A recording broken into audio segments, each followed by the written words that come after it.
At the recent G7 summit, President Donald Trump directed sharp criticism toward Canada and NATO. However, Canada quickly responded in kind, raising questions about how American citizens may ultimately bear the cost. During the G7 summit held in Canada, President Donald Trump drew global attention with a pointed call for NATO member countries, excluding the United States, to raise their defense spending to 5% of GDP. This proposed figure is more than double the current commitment of 2%. In his address, Trump singled out Canada, labeling it the lowest contributor, and accusing it of relying on free protection from the United States. These remarks came just 1 week ahead of the NATO summit in the Netherlands, June 24 to 25, 2025, sparking heated debate among allies, especially as many countries, including Spain and Belgium, currently allocate less than 1.5% of GDP to defense. The issue extends beyond the 5% figure. It raises economic and social concerns if such a demand were to be implemented. For countries with constrained budgets, increasing defense expenditure to 5% of GDP may require tax hikes, cuts to welfare programs, or increased borrowing. These shifts would directly impact the daily lives of millions of citizens, from healthcare premiums and food prices to university tuition. Even in the United States, where defense spending already leads the world at approximately 3.4% of GDP in 2024, further increases in the military budget would reduce fiscal space for other essential social policies. Without a clear roadmap and mutual agreement, any sudden requirement to boost defense budgets could weaken trust within NATO and place governments in a difficult position with their own populations. International cooperation must be based on partnership, not unilateral pressure. Following President Trump's pointed remarks at the G7, Canada issued a swift and firm response. Prime Minister Mark Carney announced that, beginning July 2021-2025, Canada would impose high tariffs on U.S. steel and aluminum imports, an action taken amid stalled bilateral negotiations. In addition, Canada has launched a robust localization strategy, prioritizing domestic procurement and reorienting its supply chains to reduce dependence on U.S. goods. This is not merely a short-term trade measure. It represents a long-term policy shift that could reshape the economic relationship between the two countries for years to come. For the United States, the consequences are already apparent. The estimated loss from reduced access to low-cost Canadian energy and raw materials has reached $2.5 billion USD in the gas and heating sectors alone. American manufacturers, particularly in the automotive, construction, and industrial sectors, now face rising input costs, while consumers may end up paying hundreds of dollars more annually due to higher fuel and goods prices. If prolonged, Canada's countermeasures could significantly slow the U.S. economic recovery, with analysts projecting up to a 0.9 percentage point reduction in GDP growth over the medium term, as global supply chains continue to be restructured in the wake of the pandemic and geopolitical tensions. Escalating trade friction between two neighboring economies would only increase risks for both sides. The U.S. and Canada have long been key partners in North America. A stronger relationship, built on fair and mutually beneficial negotiation, would better serve both economies and their citizens. The U.S. and Canada trade confrontation is no longer confined to the governmental level. It is now visibly affecting the daily lives of ordinary Americans. One of the hardest hit sectors is tourism, especially in northeastern states like Maine, Vermont, and Massachusetts, where Canadian visitors typically account for over 30% of all international arrivals annually. In the first 5 months of 2025, the number of Canadian tourists visiting the U.S. dropped by 24% to nearly 40%, forcing thousands of hotels, restaurants, and local tourism businesses to lay off workers or shut down entirely. A mere 10% drop in Canadian visitors could cost the U.S. over 14,000 jobs and more than $2 billion USD in lost revenue, a figure that cannot be dismissed. Beyond tourism, American households are now grappling with rising energy costs, particularly for gas and heating fuel, as a result of retaliatory tariffs imposed by Canada on energy supplies. The price hikes alone are estimated to have cost U.S. consumers an additional $2.5 billion USD, a significant burden at a time when inflationary pressures remain unresolved. Meanwhile, American manufacturing, already strained by pandemic-related supply chain disruptions, now faces higher steel and aluminum prices and reduced access to Canadian raw materials. Many small and mid-sized businesses have begun cutting staff or downsizing operations, spreading uncertainty among working-class communities. Unless these tensions are addressed through substantive dialogue, the United States could face long-term losses, not only economically but also socially. This raises a critical question. Are high-level strategic decisions overlooking the everyday Americans who bear the brunt of the fallout?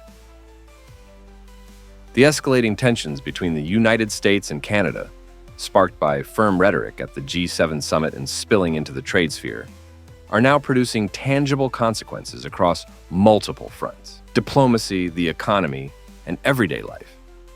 Washington's demand for increased defense spending and its public criticism of allies have prompted a strong response from Ottawa, including retaliatory tariffs and a pivot toward domestic procurement policies. These moves are disrupting long-established bilateral supply chains.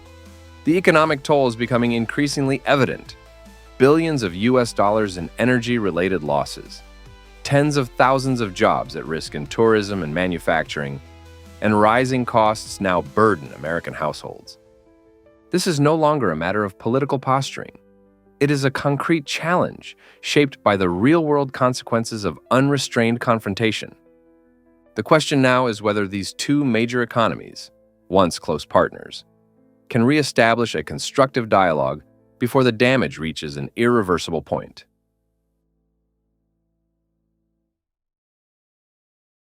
Tesla slashed over 10% of its global workforce, around 14,000 jobs this spring, amid declining sales and cost cuts. What are the hidden consequences behind these headline figures? Tesla cut more than 10% of its global workforce, about 14,000 jobs, between April and May 2024. Reports indicate these layoffs spanned software, engineering, supercharger, and service teams. About 6,000 roles were cut in California and Texas alone, with 601 more from California planned in mid-June. These cuts hit U.S. workers hard. Many believed in Tesla as the pinnacle of American tech opportunity, only to see loyalty disregarded. Lost jobs mean lost income, benefits, and stability, raising fears that even top-tier tech careers offer no job security. Families must now navigate uncertain futures, scrambling for new employment in a shrinking tech job market. Many workers are forced to consider lower-paying jobs just to make ends meet. And entire communities feel the strain as spending decreases and local economies are impacted. Despite Tesla benefiting from tariffs, Tesla received lower import duties on parts after Trump's April 2025 executive order. Elon Musk offered no comment on the layoffs. Meanwhile, former President Trump, who implemented the tariff policies, remained silent on workers losing their jobs because of his measures. The silence of powerful figures leaves workers feeling abandoned.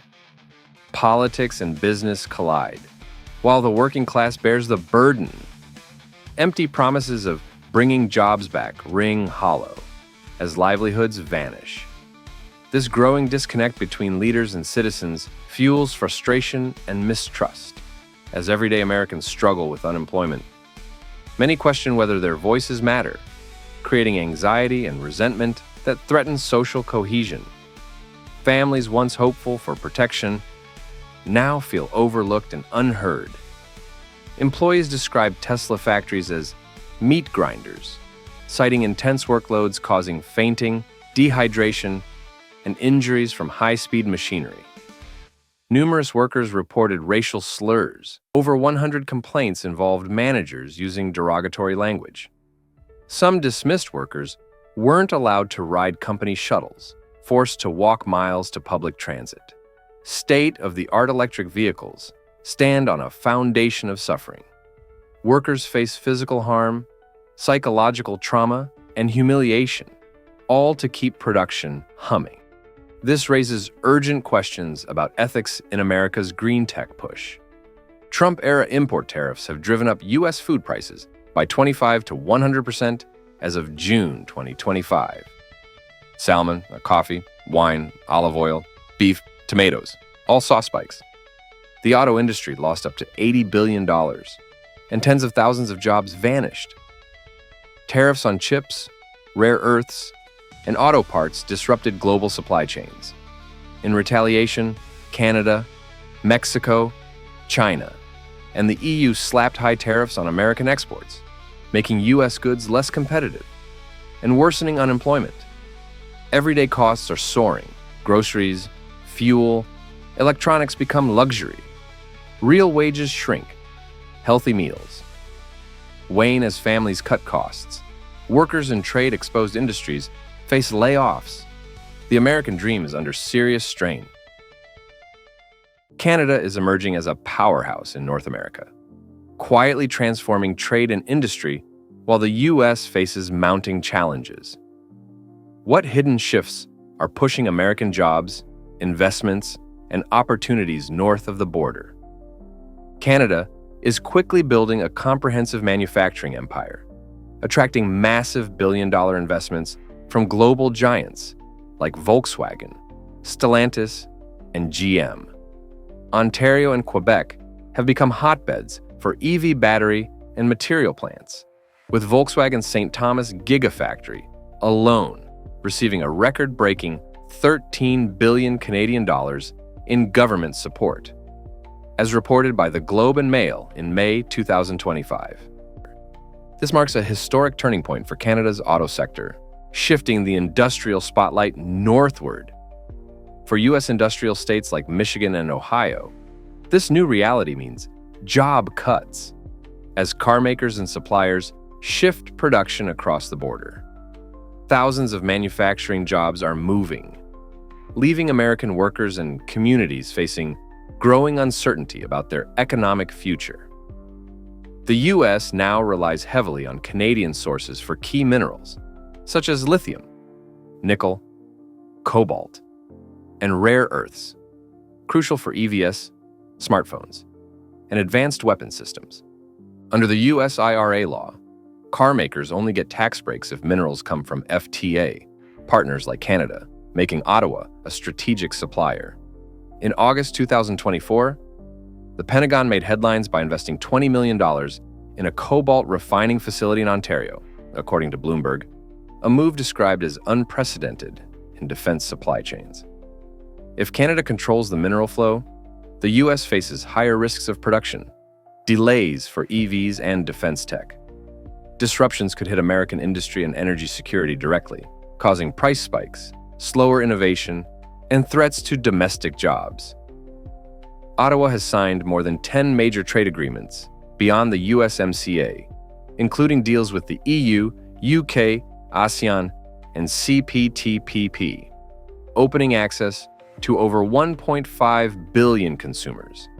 Globally, the Financial Post noted, in the fourth quarter of 2024, Canadian exports to the EU surged 11.4% and over 14% to the UK, while exports beyond the US jumped 7.4%.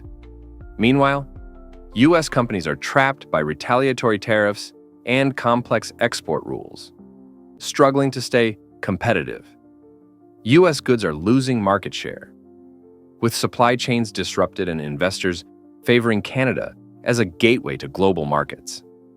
American producers, from agriculture to tech, feel the squeeze, putting local businesses at risk and narrowing consumer choices. Since April 2025, new tariffs up to 50% on Chinese and EU imports have raised average U.S. consumer prices by 2.3%, costing each household $3,800 more annually, as estimated by the U.S. Bureau of Labor Statistics. In contrast, Canada's GDP grew by 2.2% in Q1 2025, attracting $50 billion in foreign direct investment and creating 413,000 new jobs last year.